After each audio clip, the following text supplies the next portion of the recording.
So welcome back, everybody. This is Night Flight. I'm Judith Quoba, and today we are talking again to David Mathisen. His website is undyingstars.com. He also has a great YouTube channel. All links below, as usual. So, David, welcome back. Thank you, Judith. It's so good to be back. So it has been a while since we talked, and since then, yeah, sometimes you don't speak to somebody for a couple of weeks, and the entire world has changed. So, how are you holding up? Well, I'm good, thank you. It's yeah, there's been some bumpy things here, as everywhere, and it's quite appalling. And like you said, the whole world has changed. But then, from another perspective, this is a very ancient problem that we're dealing with, or at least it goes back thousands of years. And so maybe we'll get into that later. Yeah. Okay. Yeah, I have to say, before we started, I read briefly an article.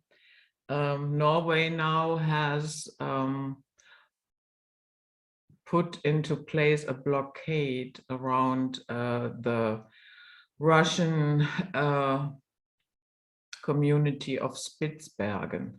Spitsbergen had for more than 100 years a special agreement, a special contract.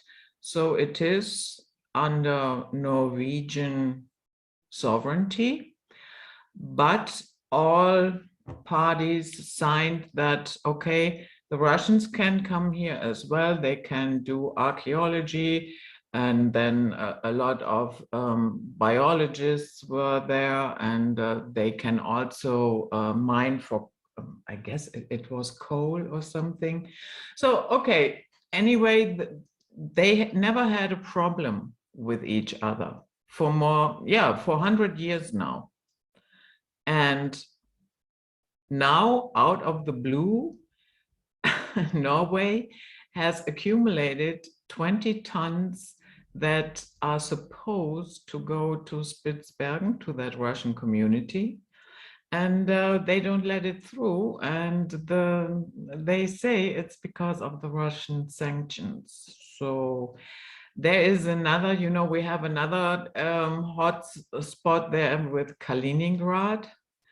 Yeah. That's right. And now Norway is, sticking their neck out, unnecessarily tightening the situation. Has everybody gone mad? Well, this is a big subject, Judith. But you sent me an invitation, and so I really appreciate coming back. And you said, let's talk about how the myths apply to our lives today. And this is certainly a very big issue that impacts all our lives around the world. And the Kaliningrad, you spoke a little bit about what Norway is doing. Norway, of course, is a original member of NATO, which was, put in place during the time of the Soviet Union, which we could go back in history. But after the Second World War, there's a famous American writer that everybody knows named Ernest Hemingway, Mm-hmm. who in 1942 wrote that the world owes the Red Army a debt it can never repay. What was he talking about? The defeat of the Nazis. And that was in 1942, when the war was still hanging in the balance. It was not completely settled, obviously, in 1942. But what's he talking about? The Russians were our allies in the Second World War on the United States and other countries against Nazi Germany. And they took a horrendous toll of that invasion. That invasion was horrific in the numbers of Russians who died, men, women, and children. Not all members of the military. It was a horrific slaughter, and Russia was in large part responsible for the way that the war turned out. And after that war, Franklin Roosevelt, the president of the United States, wanted to reach out and say to Russia and to China, welcome, let's all be friends. Think of what a kind of a world we could have had, but that was thwarted. He died. We could look into whether he died of natural causes or more mysterious causes. It's a fact that quite a few American presidents died in office of very mysterious causes. There's a writer named Matthew Arrett out of Canada who has looked at this and said there's 8 very suspicious deaths of American presidents, all of whom were trying to put together this kind of community, let's link together. In fact, in the 1800s, and he's talked about this, Matthew Arrett, Abraham Lincoln, and then succeeding members of Abraham Lincoln's group wanted to build a railroad connecting the western part of the United States up through Alaska, across the Bering Strait into Russia, a railroad going across, because engineering can do this. We could have done this in the 1800s. We could certainly do it today.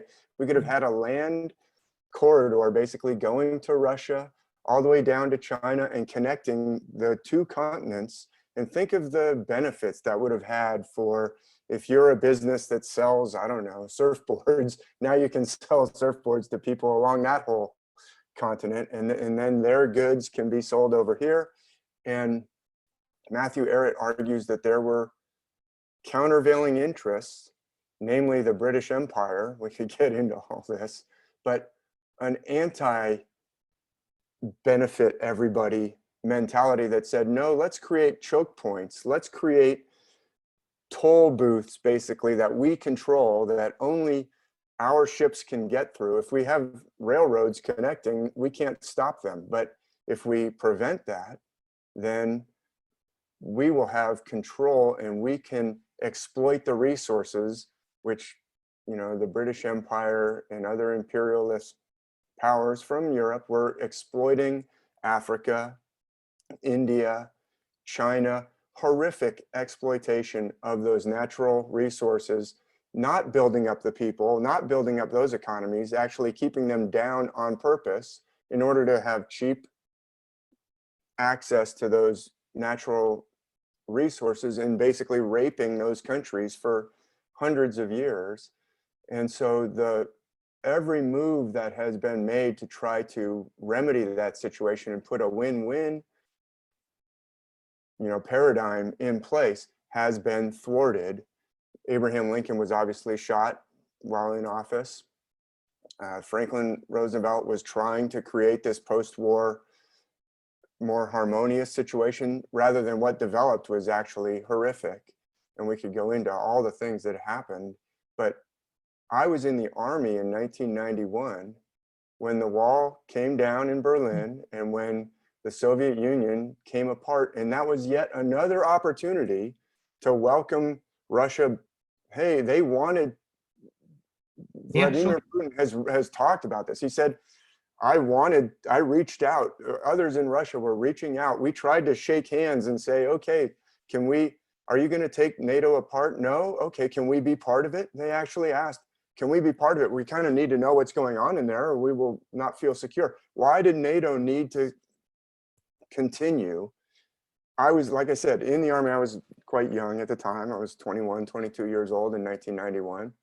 But that was an opportunity. When I was in the Army, we studied how to defeat the Soviet, all the different order of battle that they used to have, their types of tactics.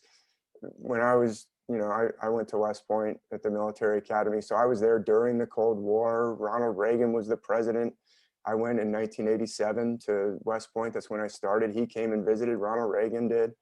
So it was Cold War at that time. We were studying that. But then the whole Soviet Union ended. Mm-hmm. So that was a huge opportunity in our lifetime for cooperation. And instead, as they were holding out their hands saying, hey, can we, come together and can we all benefit? Maybe now we can, you can sell Levi's over here and we can sell, you know, the different things that we have, lots of timber, lots of oil, lots of natural gas. And as they're holding out their hand, basically the West gave them the finger.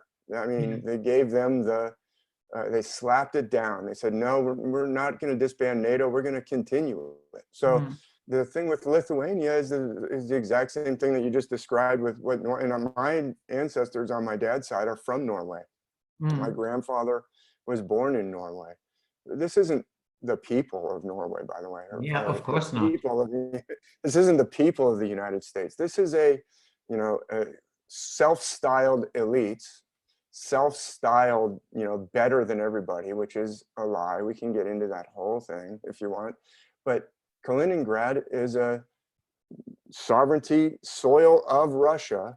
And ever since that wall came down, there's been an agreement with Lithuania, which is a NATO member, that there's a corridor that you will allow supplies to go back and forth. We can't cut off the railways. We can't cut off the roads to Kaliningrad. If you look on a map, it's a triangle. It's wedged in between Lithuania and Poland, 2 members of NATO. And so obviously someone called up on the phone to Lithuania. I don't think this just came out of the blue. I don't think Lithuania in the situation in Spitsberg just happened spontaneously. Somebody called them up and said, yeah, cut it off now, cut it off. Let's poke them with NATO members to see what they do, because if Russia attacks Lithuania, guess what? That's NATO. Everyone is committed to defend one. You attack one, then you get all of us. And so Russia has to be very measured. They're being poked it's like a schoolyard bully is poking and poking and poking the kids on the playground and saying, what are you going to do about it? Let me poke a little bit more pain pressure here. But the situation has changed. The schoolyard bullies used to be able to bully Russia and China. It's like the schoolyard bully that was running the whole schoolyard, being a bully. And then Russia and China went through puberty. They got bigger and they got strong enough to beat that bully. And the bully still thinks that it can run the playground. And they're saying, we're not actually afraid of you anymore. And in fact, if you try and fight us, you'll lose. Russia, I was in the army. I know some things about the military. I was in the army for 11 years of active duty as an infantry officer. When I got into the army in 1991, we were using Patriot missiles as air defense. You might remember the first Gulf War. Those were old systems then. They had been pulled out of the mothballs basically for the 1990, 1991 Gulf War. They were old then. Guess what the United States is still using as air defense? Patriots, maybe some upgrades. Yeah, some incremental upgrades. The Russian engineers have created 5 new generations after 1991 of air defense. Their air defense is 5 generations plus ahead of what the West has. So this talk of let's put in a no-fly zone. Oh, we want a no-fly zone. There's been American politicians clamoring for a no-fly zone over Ukraine. Guess what? You couldn't put one in. You couldn't. The U.S. would not be able to establish air control. No. The generations of fighters that they have are generations ahead of the horrific Turkey F-35 that, there's been admirals in the Navy have spoken out about how horrible, what a boondoggle that was, how corrupt that whole process of But at choosing that least plane your was. army knows which pronouns to use. That's just such a distraction, that whole issue, that it's to try and rile the people up with basically, social hot button issues. Those are hot button issues.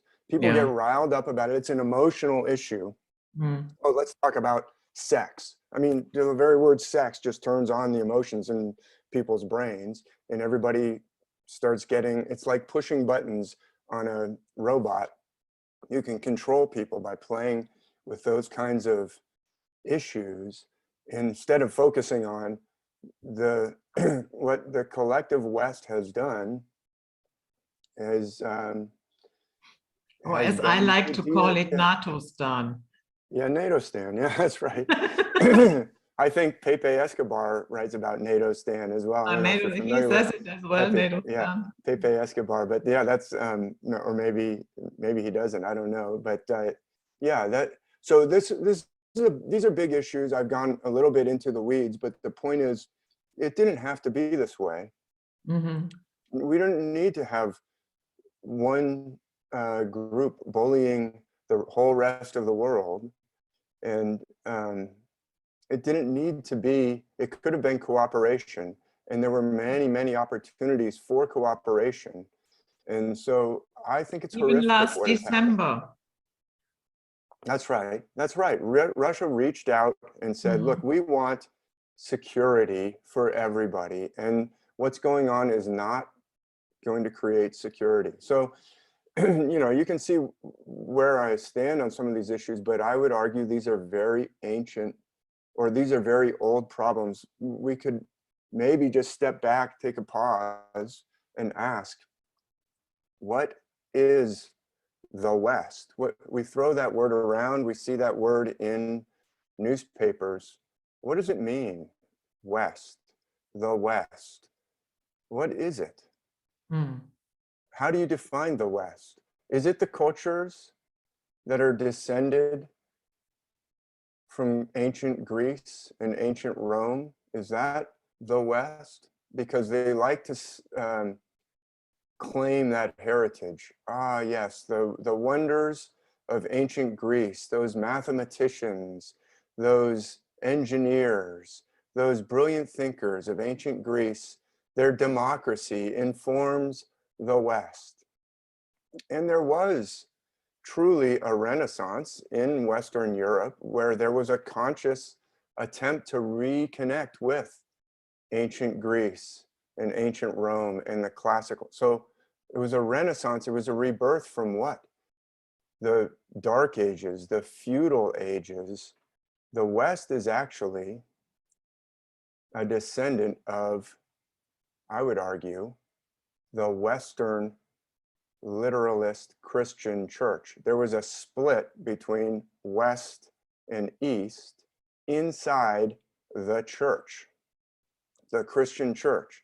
And the Christian literalist church was an institution that was consciously rejecting the glory of ancient Greece and ancient Rome and the gods and the whole mindset of ancient Greece and ancient Rome, and saying that pagan, you know, primitive, superstitious, we need to throw that over, get rid of it, tear down basically the edifice of the civilization of Rome and Greece, and create Christendom, which was across different nations. It wasn't centered in one nation. It was an idea that went across different people groups, but they're united by the church. And then there was a dispute over, is the Bishop of Rome over everyone else or not?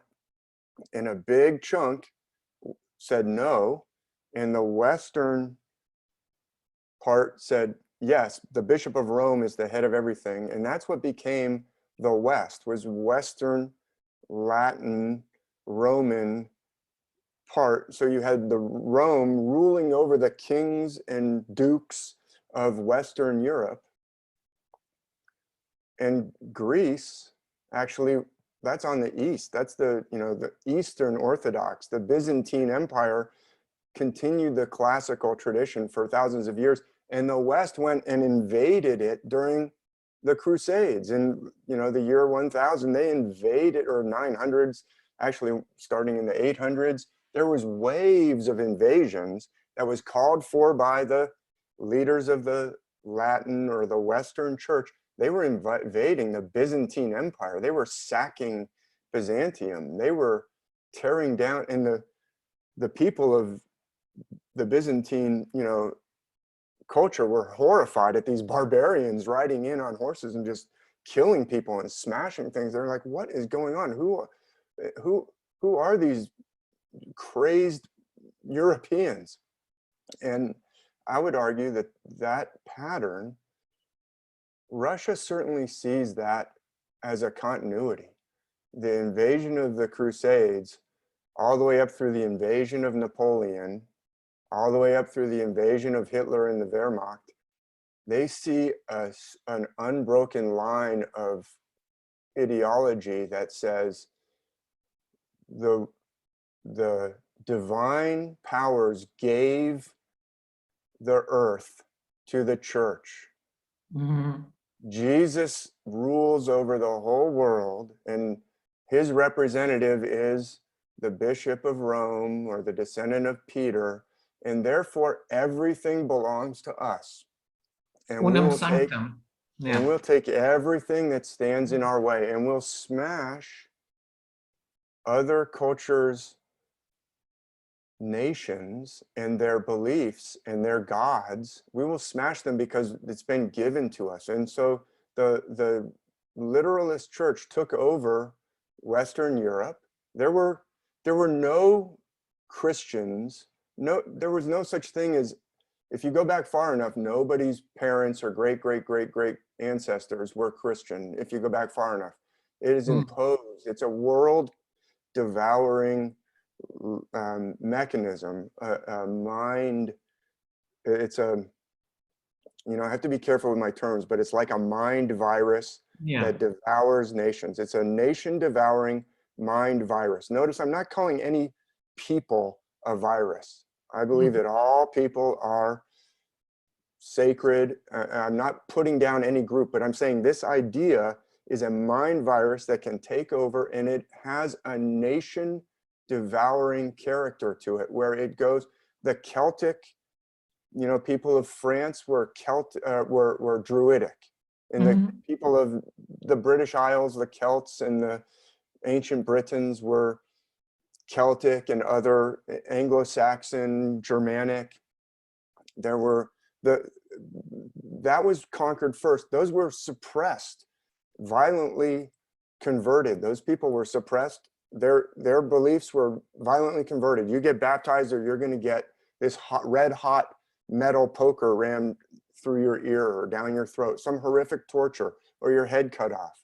Cutting off heads is something that, the English used to put people's heads up on pikes when they were, mad at somebody. They'd cut off their head and put it up on the gate over London Bridge or whatever. So it was a very campaign of terror to convert Western Europe, and then eventually Norway too. We already brought up Norway, but that was some of the last places. I've got actually a little slide presentation. I have a little quote, a little story from that time of, it was later, 1000, 1100, 1200, before those far cold northern lands got converted to Christianity. And Iceland was basically last, because you had to go across the North Sea, and it's cold. So Iceland was the last place that the Norse myths were preserved. And then eventually it also fell to literalist Christianity. But literalist Christianity didn't stop there, or the Western church didn't stop there. Then once it had Europe subdued, it jumped across the ocean, Mhm. the Spanish crusaders and the Spanish conquistadors, to stamp out the nations of North America and take away their gods and their beliefs and burn the Maya texts. A horrific destruction of culture and ancient wisdom, and imposition, forced imposing of literalist, again, this time Western. So it's a West. Mm. Europe has a lot to answer for, and it's not the general people of Europe. This is the mistake that, it gets turned into, yes, Europeans, the people of Europe are a victim of this. The people of the British Empire, those are nations. England in Ireland that have been horrifically oppressed by this mental construct that imposed the British Empire upon those people. You know, it's not the people. This is an anti-national agenda. It's a nation devouring agenda, and so it's like it can't stop. You would think that in 1991, when the Soviet Union came apart, NATO would stop, but NATO is a manifestation of something else. There's something else, and it's this Western versus East. It's actually related to this, what the force that imposed feudalism. Feudalism was horrific for the people. Horrific. It was slavery. It was, you can't leave this piece of land that your grandfather was born on. You can't leave it. And all of your work and labor belongs to the Lord because of birth, because better. And you will cough up everything except for a very impoverished subsistence life, and you'll be happy. And so this, well, let's call it feudalism. That's what the West came from, not from the glories of ancient Greece. It overthrew those. The literalist Christianity overthrew the gods of ancient Greece, or the belief, that whole understanding, which was a nation building understanding that lifted people up, was overthrown by this literalist, mind devouring, nation devouring, empire building, converting, trying to convert you to my belief system, triumphalist, we're the best, we're exceptional, nobody's as good as us. Mind virus or paradigm, wrong paradigm, that's still going on. And I think Russia sees it. I think I know they see it. They see it as an existential threat. They're saying, you've invaded us so many times. I don't believe you're actually going to stop. We've tried to stretch out our hand and you won't. You slap it down every time. Yeah. Here in Germany, I remember at the end of the 60s, beginning of the 70s, I was very little then, but I sorry, I still remember that time. We had a government, our chancellor was Willy Brandt, and our foreign minister was Friedrich Genscher. And they did something different. They opened up the dialogue with the Soviet Union. And they worked for, let's get less tension. Let's start to mend, because after the Second World War, of course, there was a lot of hardship on both sides. And so they took the first steps to normalize the relationship between the Soviet Union and Germany. So one of the closest, I don't know if he was advisor, but definitely he worked very closely with Friedrich Genscher, who was foreign minister at that time. And until recently, he was still alive, and he wrote, I guess it was an open letter.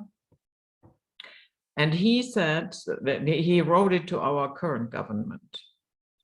And he said that he is shocked what this government is doing, that his entire life's work is in shambles, has been destroyed in a couple of weeks, and that everything that he and the other people did during that time was for nothing. And yeah, he wrote that, and then a couple of days later, he died. Not suspiciously. I think it really broke his heart that he saw all those efforts that it took them years and years to go down that road, and everything is, in shambles. Yeah. Yeah, it's really, and it is an imposition of austerity and suffering on the people of Europe. Germany is going to suffer so badly from, dismantling the ability to refine fuel or generate electricity. Yeah. All the nuclear plants have been shut down. That's happened in the United States as well. Many of our capacity for generating electricity, many of those assets have been shut down or allowed to just rot. In California, where I live, we have not built a new refinery in 50 years. And 50 years ago, California had about 20 million people. They just passed New York in 1970 in the census to have the most people in 1970 with 20 million, 19.97 million, something like that. Today, California has about 40 million. So double the people, virtually no infrastructure creation during those 50 years, double the people. And not only has there been virtually no creation of new roads or new refineries or new water capacity, there's been actual dismantling of some of the nuclear plants that we used to have. San Onofre, we used to have up near Livermore, we used to have there's been actual dismantling. So it's like going back towards feudalism, which remember, I just said the imposition of feudalism, that is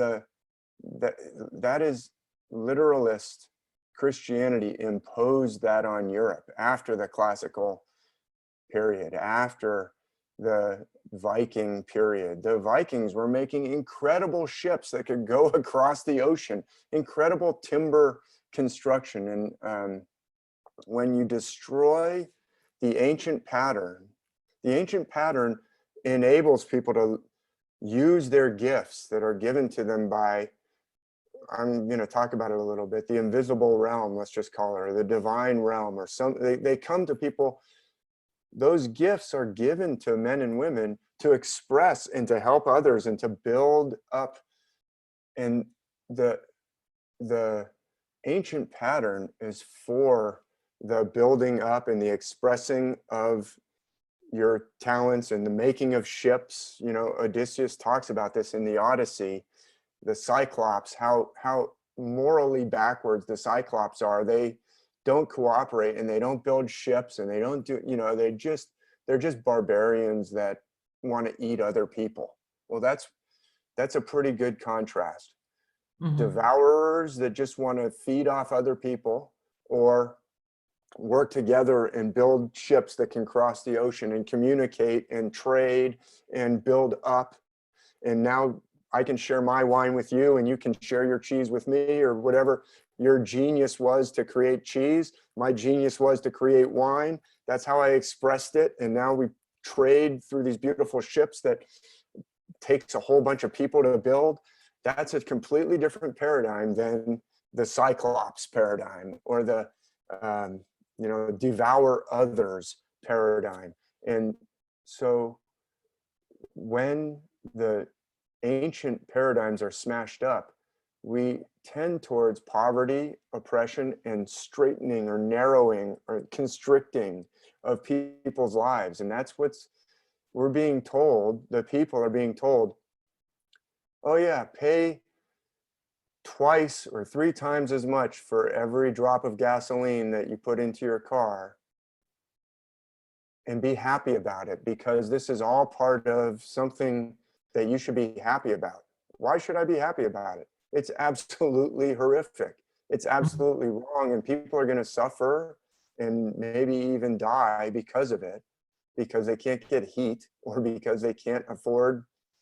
Now I have to choose between good nutrition and eating crap, because I can't not drive my car to work where I get my source of livelihood, or I can't heat my house as much. It's just feudal. It's neo-feudalism, and it Exactly. didn't just start with this situation in the Ukraine, which is a horrific situation, but I it have a is a question. Do you have policy. sorry, do you have Yeah. the impression that the bulk of Americans is buying that story, blame it on Putin? The Because your propaganda, administration currently is saying it's all Putin's fault. yes, So do you I'm think people well are aware of buying that. that? The whole media apparatus, the blitz was absolutely unbelievable, Judith. Mhm. And I would say, I'm someone who hasn't traveled that much. I'm not a super well-traveled person, but I have traveled. I traveled to China in 2012, and I met people from all over the world when I was there, and also, of course, from China. And I realized that the United States, the population of the United States, is one of the most heavily propagandized, if not the most heavily propagandized population in the world. And there's a reason for that, because the United States is very important in this, um, as a generator of, economic. Look, there's a lot of great medical devices that are invented in the United States. There's a lot of great benefits for humanity. There's a lot of wonderful industry that people with their gifts that they've been given have created. And the United States has been blessed with all these natural resources, these gifts of nature or gifts from the invisible realm. We can talk about that. And a wonderful geographic location. Now there was the invasion and oppression and destruction of the nations that were here. I'm not denying that, but there was actually a conscious break with the creation of the United States with Europe. Benjamin Franklin, if you read what he was talking about, he was gathering help from Prussia. He was gathering help from Poland. Thaddeus Kosciuszko is a hero at West Point. There's a statue of Kosciuszko at West Point. He was a Polish engineer who came over and trained the engineers of the United States for their fight against the British Empire that was it represented oppression of the people. There was France. All the textbooks of West Point originally were in French from the École Polytechnique. I don't speak French, I'm probably saying it wrong, but all those textbooks came from France. In the French, there were actual nobles, there was Le Marquis de Lafayette, who came over. Du Lafayette, he was a noble, but he said, this whole feudal system is crap. We want a brotherhood of men and mankind, men and women, to be free. He came over to help that project. It was an international project. Benjamin Franklin was going around. Russia helped that project, and Russia helped keep the United States together during the Civil War. Matthew Arrett again talks about this. He's a very interesting thinker. I don't agree with all of his conclusions, but this was an international project. Anyway, why is the United States so heavily propagandized? I went off on a tangent, but I'm trying to answer your question, because it represents, it was a project to be the anti-imperial project. Did it get taken over And by the now it imperial has project? become Yeah, the empire itself. it's been taken over, and it's been a struggle that's been present since the very beginning. Alexander Hamilton was assassinated by Aaron Burr. Aaron Burr was unashamedly pro-British, pro-empire, and he assassinated Alexander Hamilton, who wanted to have a national bank, which was controlled by the government, elected by the people, that would give credit. So public infrastructure. I've got some prepared slides to kind of talk a little bit about this, but America became very powerful because there were certain nation building, I would say, part of this positive ancient pattern, but it's always been a struggle. The anti-nation, the nation devouring imperialist mind virus has always been present. and fighting against it back and forth. But America, like you said, has become the empire, has become this military powerhouse. And so it's very, very important if you're part of the empire project, the humanity raping project that takes the natural resources and gifts of other countries. If you're part of that project, America is an important part of it. So you better keep those people confused about what the hell is going on, because if they wake up, they can actually overthrow that project. The corporations are not more powerful than the people. The corporations get a charter bestowed upon them by the Secretary of State of whatever state they decide to incorporate in. And so if they're doing criminal activities, the representatives of the people have absolute ability to pull that corporate charter and say, oh, tech company, you took people's data that you were not allowed to take. You came here in front of Congress and we asked you about it and you said, oh, no, no, no, we would never listen to somebody's cell phone. Oh, no, we would never take people's data. You lied to our face because it turns out you're actually doing that. Facebook, Mark Zuckerberg, or Apple or whomever. Those heads of those companies came in front of the elected people's representatives in Congress and said, no, no, no, we're not doing that. And 5 years later, it comes out, of course, they're doing that. So can the government stop them? It can, if it's not corrupt and bought by them, but the people actually absolutely have the power to say, okay, you violated the law, you lied to the proper representatives of the government, you will now lose your corporate status, which means you lose your limited liability, you lose your tax status as a corporation. Guess what? No corporation can withstand that. So who has the power? The people actually do have the power. The people have the power if they know, but they are so heavily propagandized. So now all the way back to your question, yes, the people bought into the whole Ukraine story. I've seen flags, bumper stickers on people's cars, placards, 2 Ukraine flags on the back of every car. You drive through the richest parts of, these California towns where people are, very, very well off, flying Ukrainian flags. I don't think these are families that came from the Ukraine.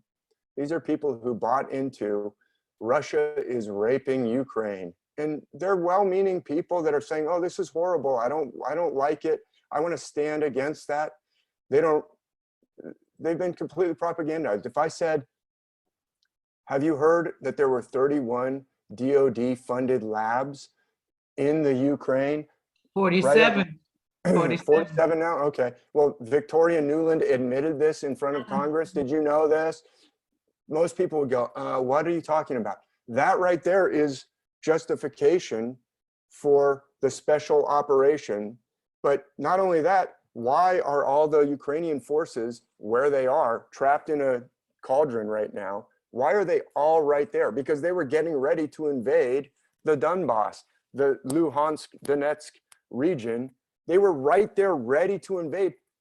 200,000 or more troops were massed right there. That's why they all got trapped right there, because they were about to invade. So guess what? That's entirely justified. I'm not saying it's wonderful that this has happened. It's horrific. It's horrific. I'm not for war. And Russia restrained for 8 years trying to avoid this eventuality. But the people of America absolutely don't know that. They don't know that the media blitz was relentless. The propaganda was off the charts from anything I've seen. And I've seen, propaganda. I've been aware of the propaganda of the media for a long time now. This is off the charts. It's off the charts. Yeah. What I also find flabbergasting is, the Pentagon admits, yes, we have 47 biolabs. They're peaceful biolabs for the betterment of humanity. And how to defend ourselves against biological attacks, blah, blah, blah, blah, blah. So, since when is the military interested in the health of people? So, meaning, if the Pentagon is really running it, isn't the logical conclusion that it had something to do with weapons? You know, I'm not a fan of the CDC, but if the CDC would have been in charge there, that at least it would have made some sense. But the Pentagon? And Victoria Nuland, in her admission before Congress, which was a very bizarre, it was a very bizarre exchange. I talked about it in a blog post and made a little video about it. She said, we're very worried about, this. And the Russians have said, yeah, there's clear evidence that they pulled all the samples and evidence and destroyed destroyed documents and pulled it. Now, what was the storyline again? This was for the defense and the health of the people. So why are you so worried that the Russians, what you were doing there was innocent and beneficial to humanity? Then what's the worry? And why the hasty removal of all these pieces of evidence of what you were doing? It's a very serious subject. It's a very horrific, the potential for creating weapons that are targeted to specific genetic populations who are, manifest this or that gene, to make targeted weapons that just look like a disease is very, very scary. And this didn't also just come out of the blue. Once again, we can go back to World War II, and there were German scientists who were eagerly sought after by the West after World War II and brought over. And there were Japanese scientists who were doing horrific experiments on the people of China. The people of China don't forget this. The Japanese were experimenting with horrific things on the people of China. There was a specific unit, I think it's Unit 781, I may be wrong about that, but the Americans rushed to get those scientists who were involved in those horrific experiments in China. They rushed to capture them and bring them over to the United States and continue those projects. So look, we're getting into some dark history here, but this is not a little thing. This is a big deal. This is a big, scary deal. So that's all I'll say about that for now. But it's obviously criminal. It's obviously criminal. There are clear, sanctions and treaties that have been signed by every country of the world. We're not going to do biological warfare because it's so potentially devastating to humanity. We're not going to do that. This was all signed off on in the 70s. This is all highly illegal. This is criminal behavior. And there's no, look, and I'll say that I'm pretty convinced that the COVID variants, all those different things, there's plenty of evidence that there was engineering going on. And, it wasn't by, quote, China, like a lot of American politicians are saying, the Chinese virus. Well, the Chinese weren't doing Event 201 in advance of COVID and saying, hey, let's have a big exercise where we imagine a coronavirus variant. Oh, okay.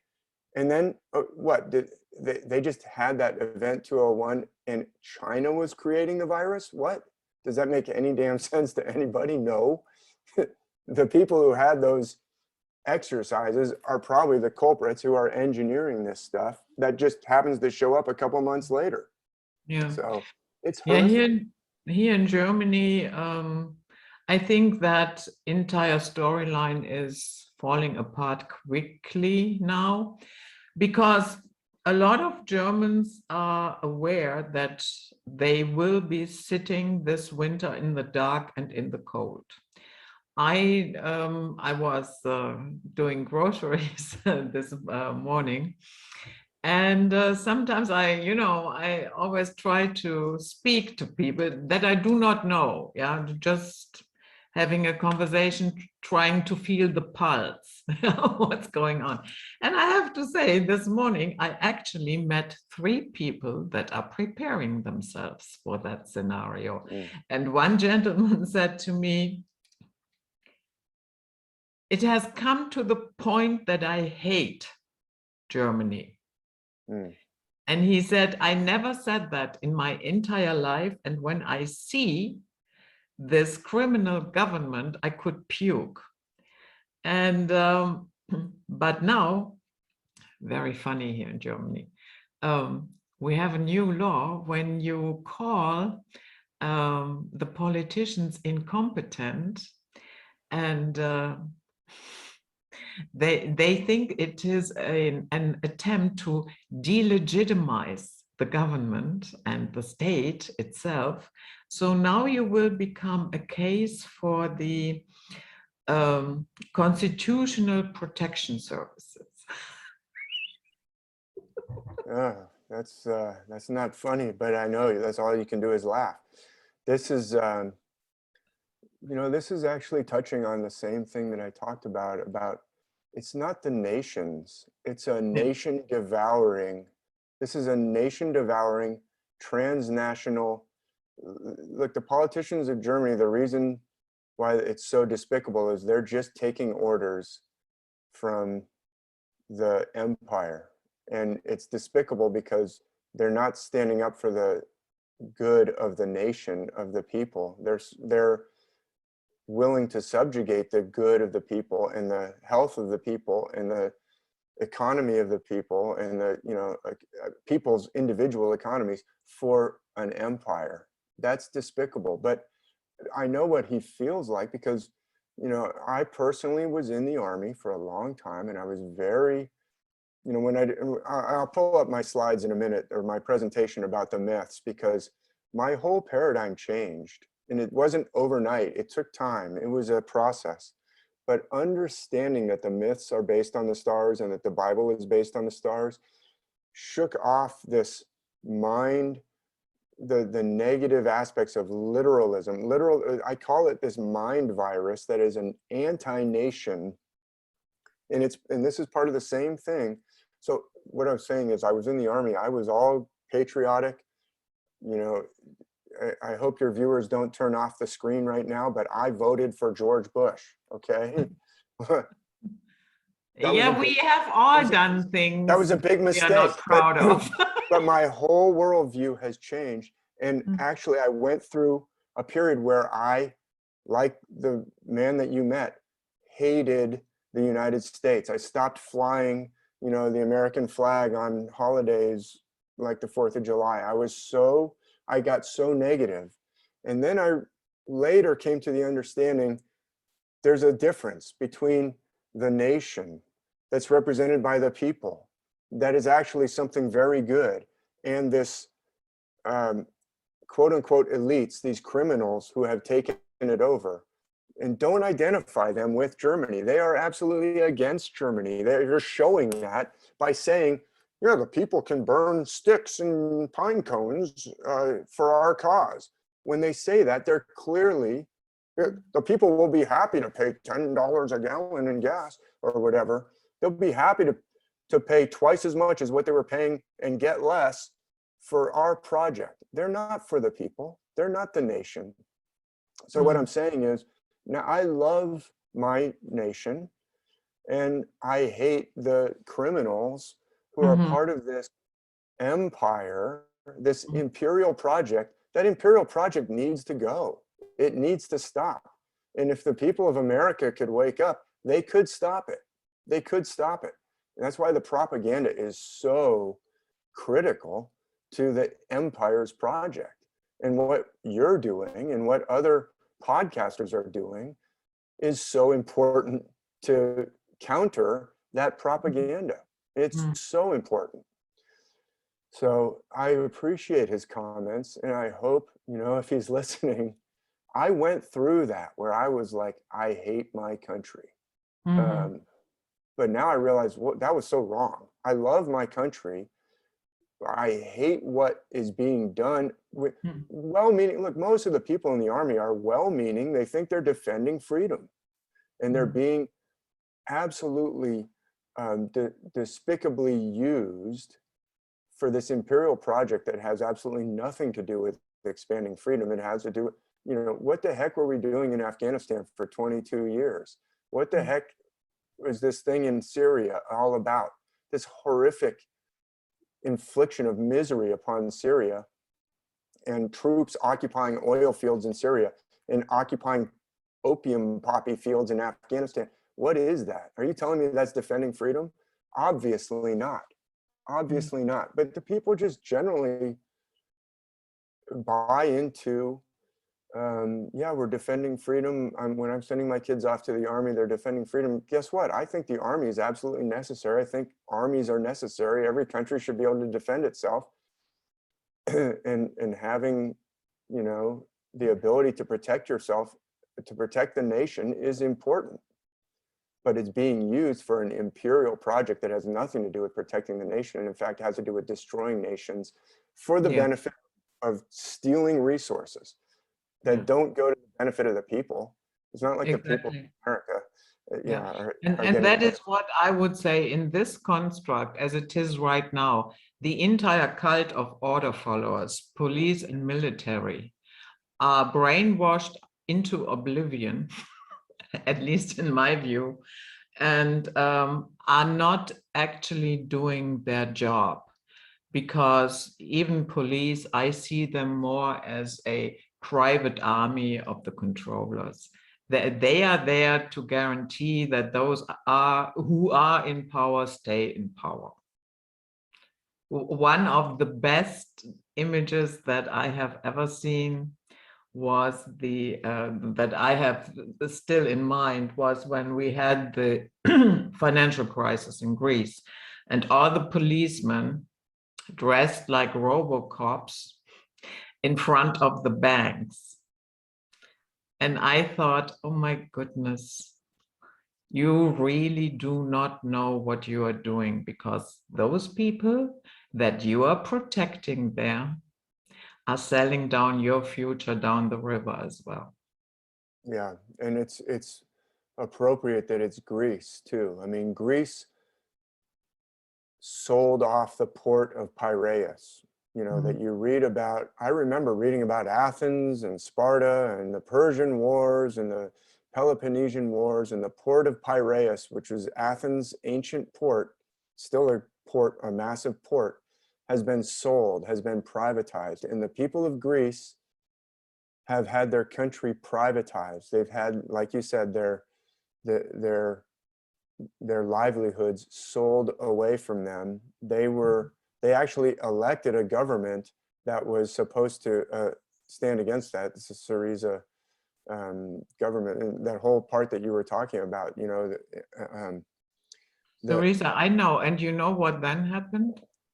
They Yeah, did, they won, and yeah, then they were confronted with they the were threatened. reality, how things work. That's right, and it was the And the elites. IMF told them, you know what, we will cut you off in a heartbeat. Yeah, yeah, Mm, but they could have said, okay, Grexit, we're actually going to go mm, back to the drachma by the same process that we went from the drachma to the euro. We're going back mm, to the drachma. All our debts will now be denominated in drachmas and paid in drachmas, and we'll create the drachmas out of thin air, just like a sovereign country does. We'll create our currency. That's what a sovereign country does. And we'll pay in drachmas, and the loans that we find to have been onerous, and there's an actual legal definition for a loan that can't be repaid. You knew that loan could never be repaid, but you only gave that loan so that you could take the possessions of the person that you were trying to loan to. It was a ploy on your part to get hold of their ports and their airports and their water system. You wanted to privatize that. Those debts are illegal. Those loans are illegal. And we, the government of Greece, will rightfully decide. We're the rightful government. We will decide which loans we'll pay back and which loans you can go take a hike. And mm, and we will cancel those loans. And that's what Syriza was elected to do, like you said, they were threatened. They have admitted, some of them have admitted, yeah, they threatened my family. And basically, the people of Greece have seen their pensions cut in half. You know, grandma was getting X number of euros per month. Now she's getting X divided by 2 per month. Your water has now been sold off to some hedge fund so that the hedge fund can jack up the rates on your water as high as they want. Okay, so this all gets into, actually, it's a good segue. Can I pull up my slides and show some? Yeah, some ancient I will Greece? just shut down the first hour, the public hour, Oh no. and then we go into all of that. So goodbye to the viewers, and we see the patrons on the other side. So